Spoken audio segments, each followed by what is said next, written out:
What's up, YouTube? Black Bigot coming to you live, but not live. I am in Ferguson, Missouri, about 15 minutes west of St. Louis. Really quick, I'm going to drive around here, and I'm going to show you the location where Mike Brown was shot and killed by Officer Darren Wilson. If you don't know the story, you either were living under a rock chilling with Osama bin Laden, or you're a blind deaf mute. But as we all know, Mike Brown on August 9th, 2014, him and his little homeboy went to Quick Trip to do whatever it is that they were going to do.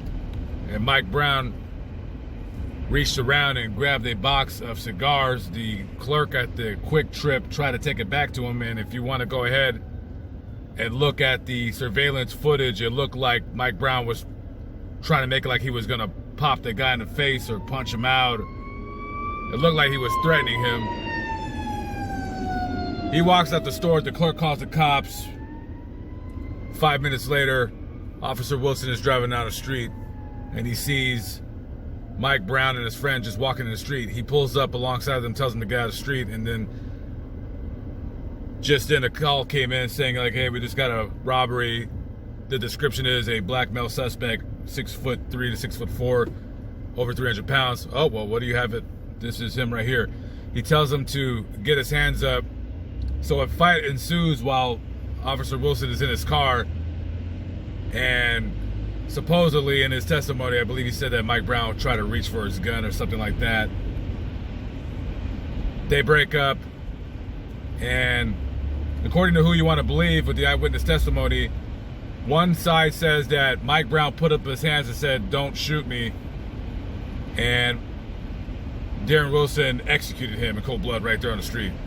Now, if you want to go by Darren Wilson's testimony and the cooperating testimony of others, he charged Darren Wilson, just charged at him like he was just going to do him in.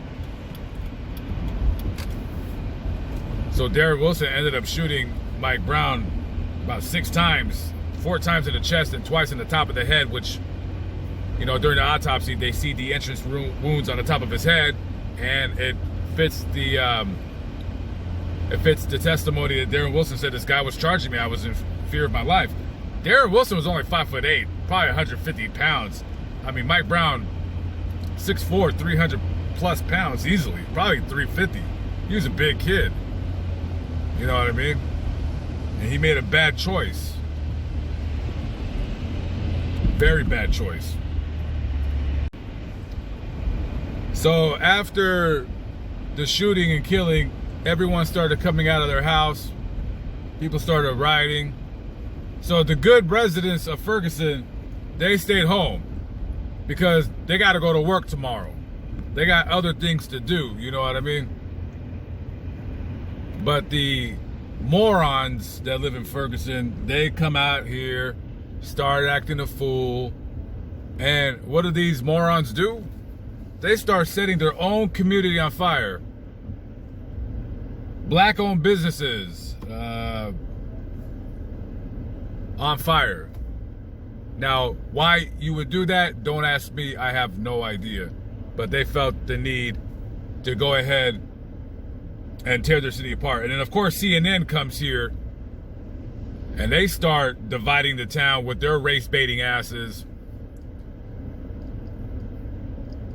And basically what you have here is the start of Black Lives Matter, which is a organization of people that go around, or used to go around, causing trouble and acting a fool until their funding dried up.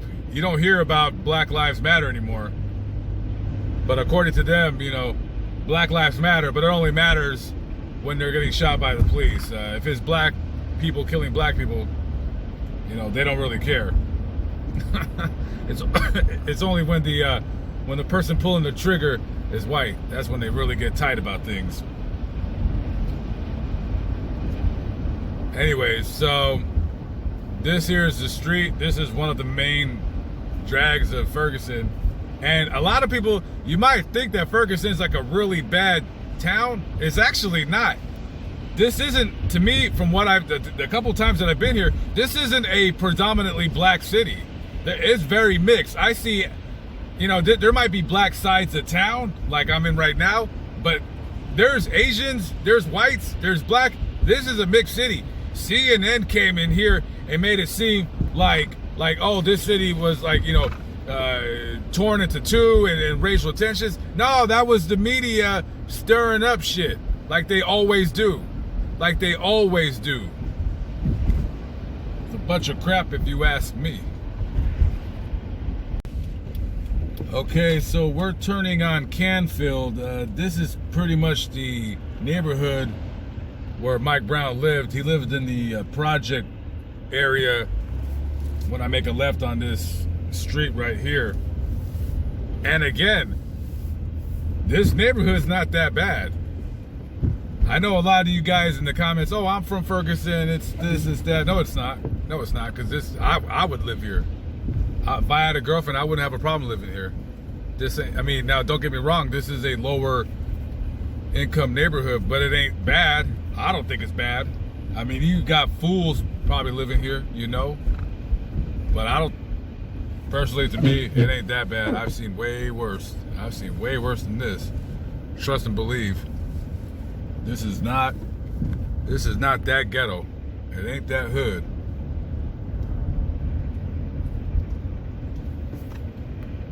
And of course, you ain't gonna be seeing a lot of people out and about because it's cold right now.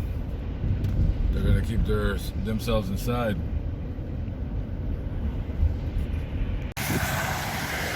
Okay, so this street right here, this is exactly where, you know, when you go on Google and you see pictures of him dead in the street, this is where he died right here.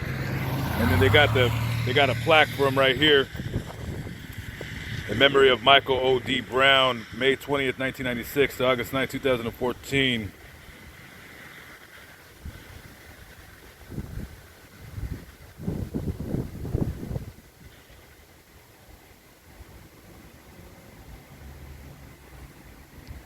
I don't know who paid for this plaque, but it was very nice of them.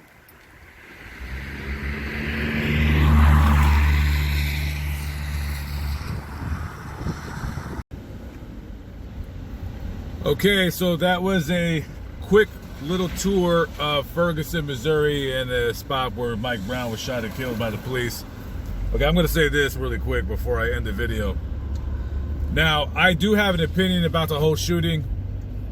Mike Brown made a mistake, as a lot of kids do. You're 18 years old, your brain functions aren't all the way there. You know? Was it wrong for him to go and steal the cigarillos? Well, of course it was.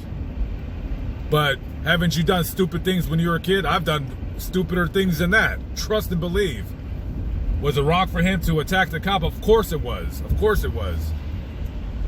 But what bothers me about this whole shooting, many things bother me. But I'll tell you two things that really, really bother me about this whole thing. Other than him getting shot and killed. Which, you know, it's an unfortunate thing that it happened. But I'll tell you a couple things really quick. Number one, where was his father at? And his mother. You see his mother going on the news with all her crazy, funny hairstyles. Very loud looking woman. Very loud looking. Going to Norway, being flown across the world, speaking for Black Lives Matter and this and that. Well, where were you when he was 17 years old, ma'am? Where were you? And the father, he comes out of the woodwork. Okay, cool. The mother and father, they're separated, but you know, he's still around. But where were you when he was 16 years old?